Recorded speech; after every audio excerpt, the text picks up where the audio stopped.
Good day to everyone. Today we are going to discuss the topic about solar power.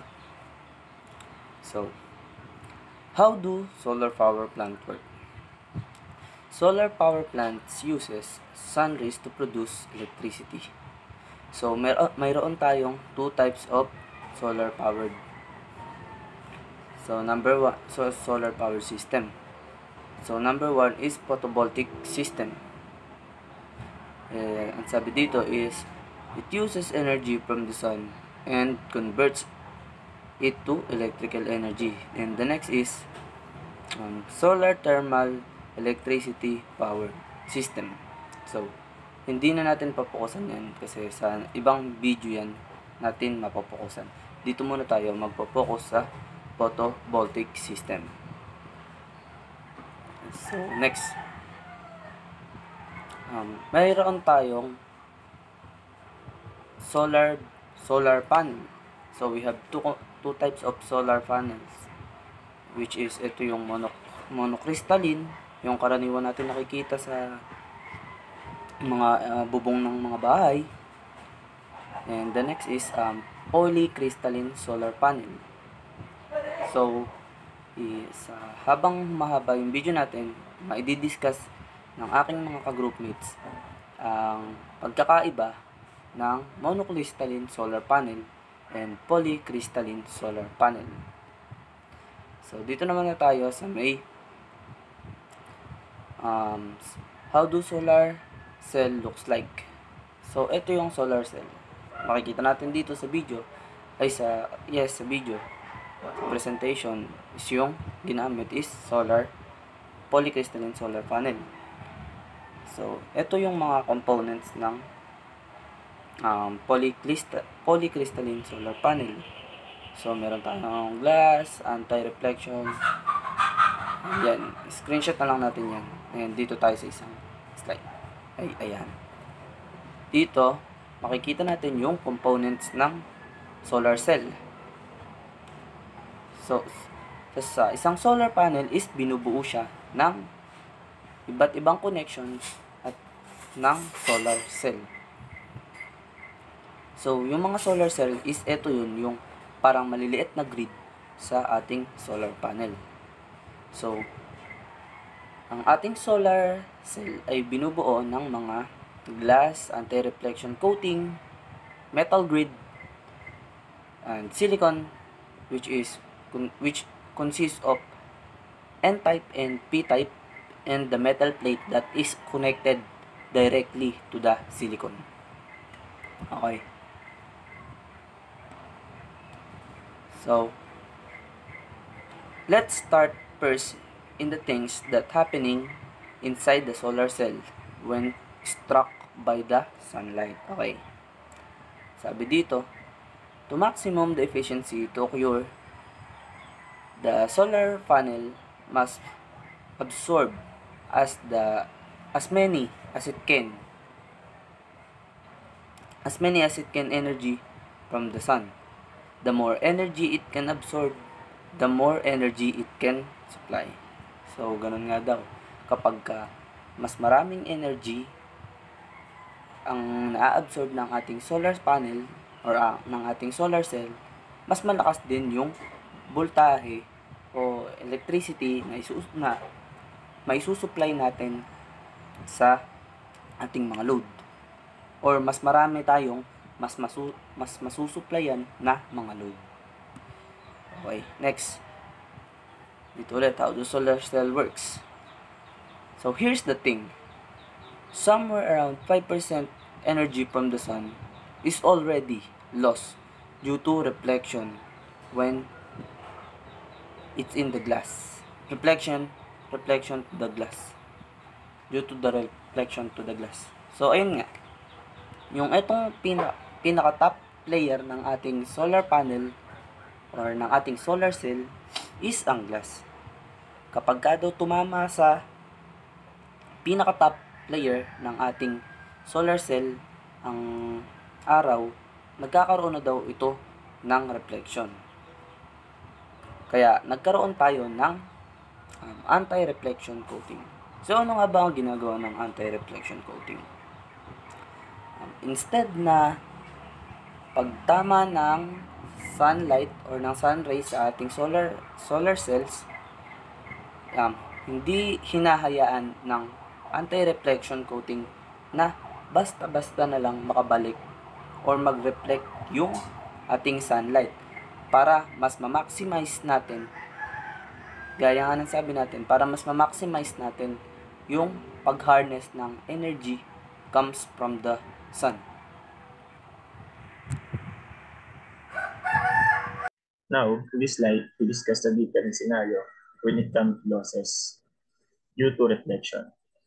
When the sunlight strikes the tempered glass, some of energy bounces back, and when it reaches the bottom, there are also some of energy being reflected. Kapag perfectly aligned dyan, ito yung mangyayari.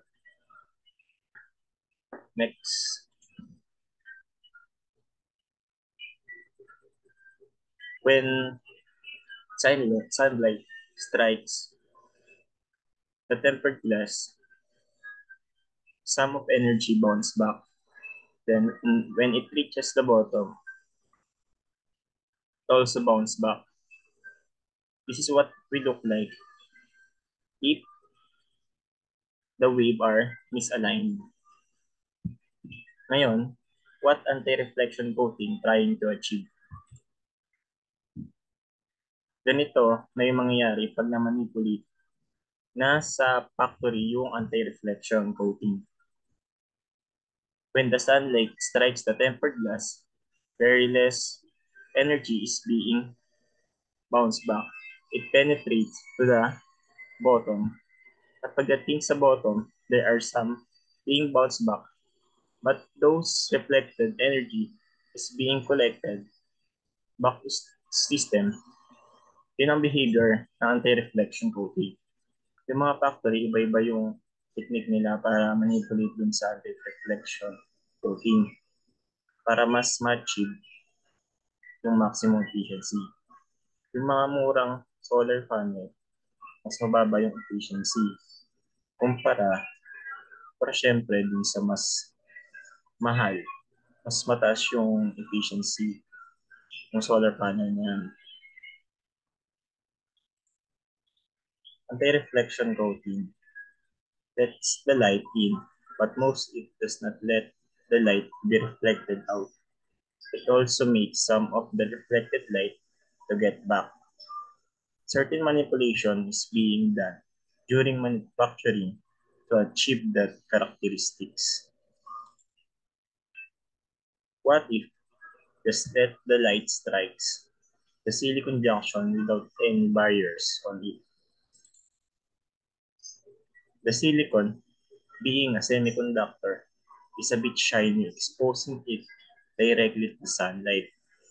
May lose about 30% of sun's energy due to reflection.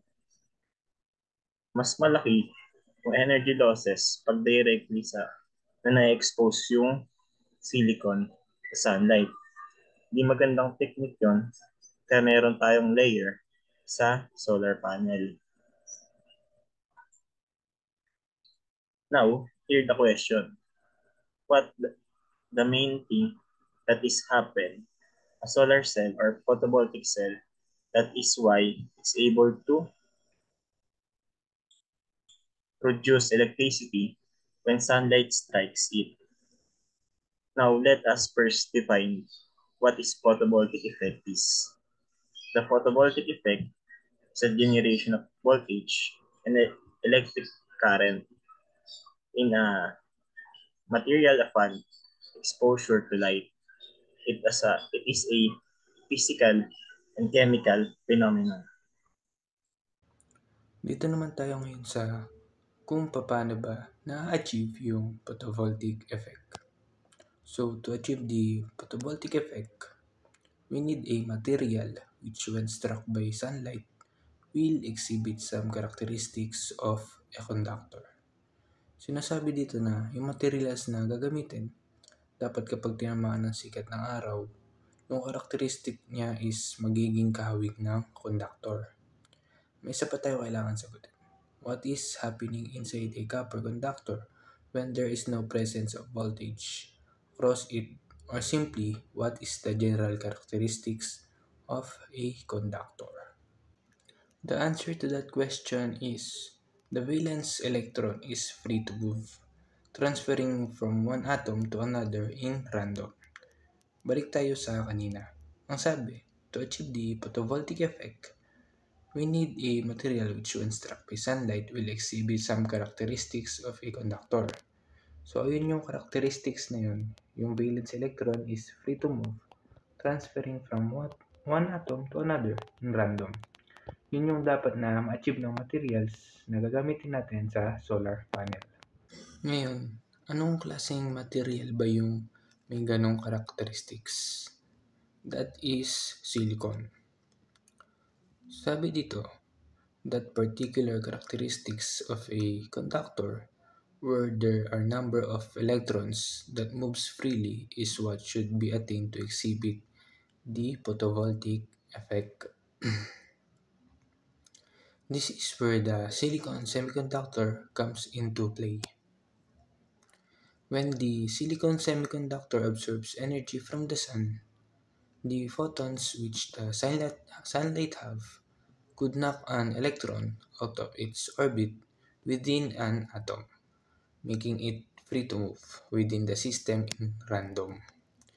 That is the reason why silicon is being used within the solar panel. Dito naman tayo ngayon sa lattice structure ng silicon. The valence electron ng silicon is 4. The lattice structure behaves like this. Take note, it is able to form a covalent bond. Pag sinabi natin covalent bond, the bond being formed is in a pair of electron. So as you can see sa gitna, bonded siya sa kaliwat kanan, taas tsaka baba. And yung type ng bonding niya is covalent bond. So that is the lattice structure of silicon. Another thing that is needed to achieve by the silicon semiconductor is for it to exhibit the characteristic of a battery. Ano nga ba yung characteristics ng battery? Where there is an imbalance of charge on both sides, therefore, two sides should be created, the so-called PN junction, making the two sides of junction positively charged and negatively charged. Pure silicon is not enough to achieve this. This is achieved through doping. Doping is the addition of other substance in a semiconductor for the purpose of modifying its electrical conductivity. So take note, yung silicon hindi niya kaya ma-achieve yung characteristics ng battery alone. Kailangan magdagdag ka ng other substance, yun yung tinatawag na doping. Meron tayong ulit dito na mga questions. What substance should be used as dopant for the silicon to become negatively charged? What substance should be used as dopant for the silicon to be positively charged? So, para sa negative side, kapag gagawa tayo ng negative side, kailangan mas madami yung electron. Ngayon, alin ba sa periodic table yung pwede natin gamitin na malapit yung characteristics sa silicon and mas marami yung electron? That is phosphorus. Para naman sa positive side, kailangan mas onti naman yung electron and malapit din yung characteristics sa silicon. So, ang gagamitin natin doon is boron dapat. So, my name is Gail JV from BSTE 3B and ako po yung magre-report ng continuation nung kay Fray Lantino.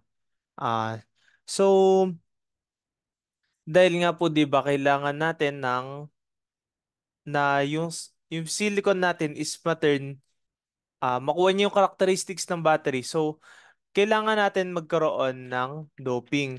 Wherein yung doping is yung addition ng substance para ma-achieve and para ma-modify yung electrical conductivity ng isang atom. So, kailangan ng silicon ang magkaroon ng positive and negative side.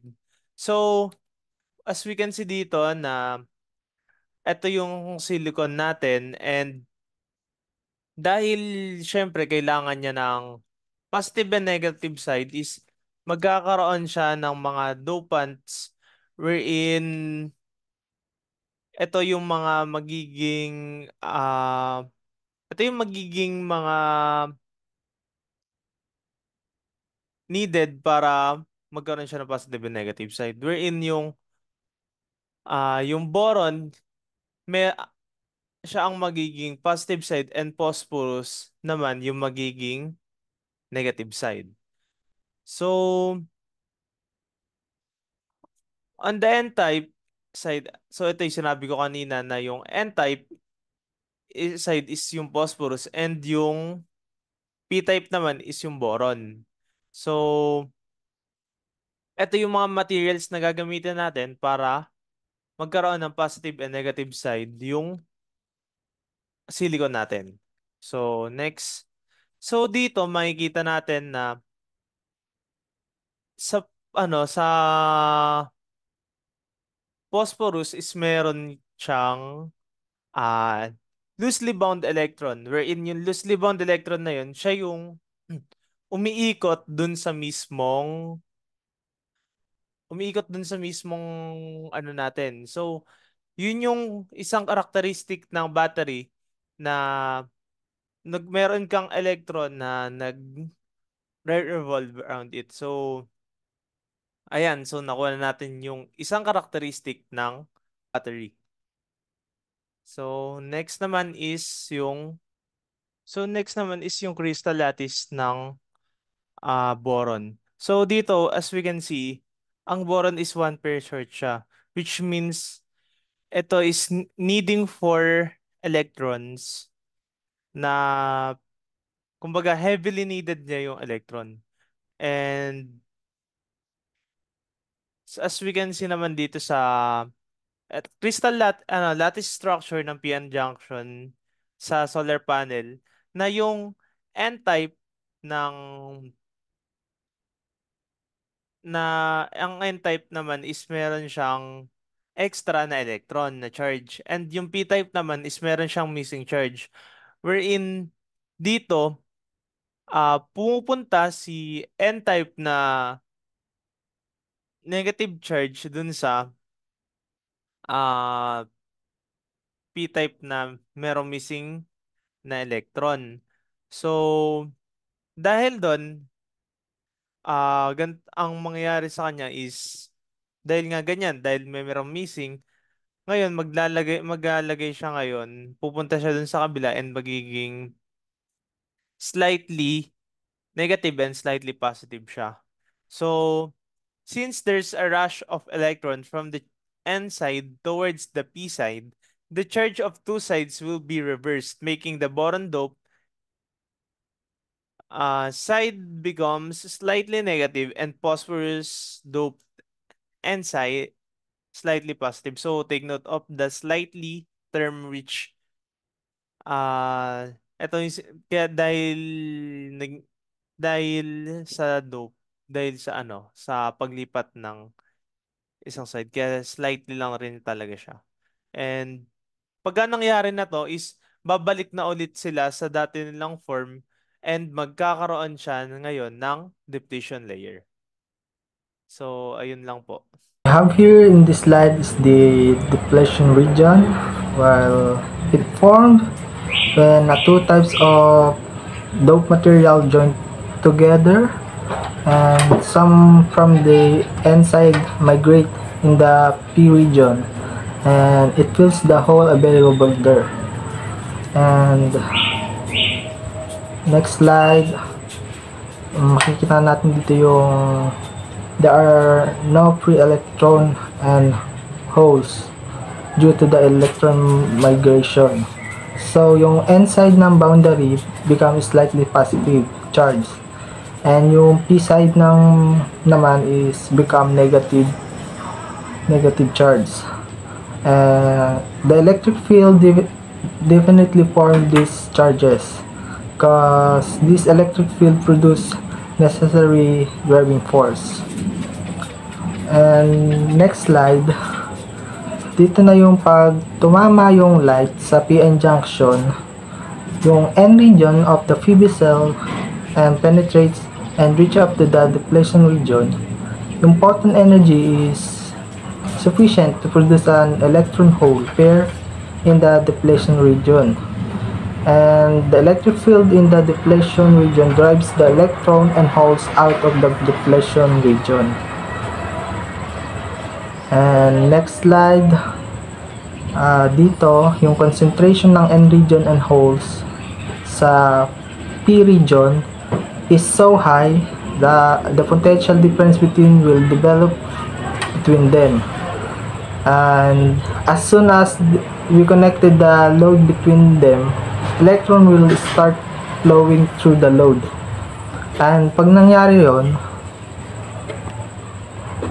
yung electron ay magre-recombine with the holes P region after completing the path.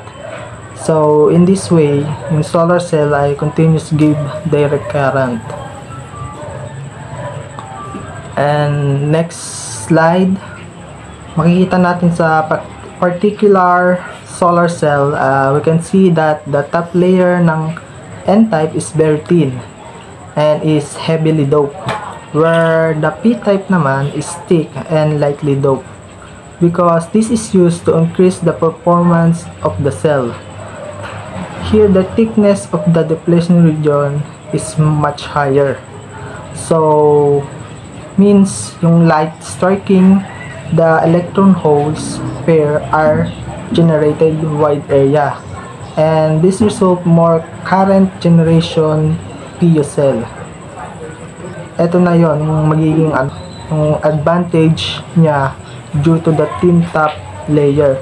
More light energy can reach the depletion region. Now, in this slide, makikita natin dito yung setup ng isang solar panel, yung connection niya. Dito, makikita natin yung sunlight is tumama din sa solar modules, and yung collect lang niyang energy doon, i-convert niya ng yung light energy is i-convert niya ng DC. So, ita-transfer niya yung DC na yon sa inverter. And pagpunta dun sa inverter, i-convert naman ng inverter sa AC. Then pagka ano naman na sa AC is ta-transfer ng AC na yung converted AC sa AC service panel, which is pupunta naman yun sa AC utility meter, then sasalain dun sa LVR and beam voltage step up papunta sa utility grid. Sa pag-i-step up pala ng isang transformer, meron tayong required dyan na boost, which is 460 to 690 volts inverters output voltage to the 13.8 kilovolts to 46 kilovolts of the medium voltage utility network, para ito makonect sa isang substation para i-distribute sa residential area. Tapos pag mag-install naman sa site, yung solar module naman is wired together dapat in a series form of strings.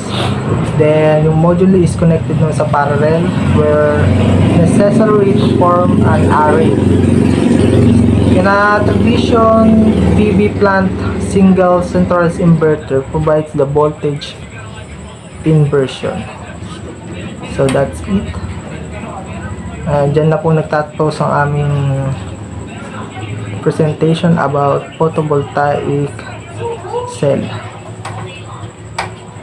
Salamat.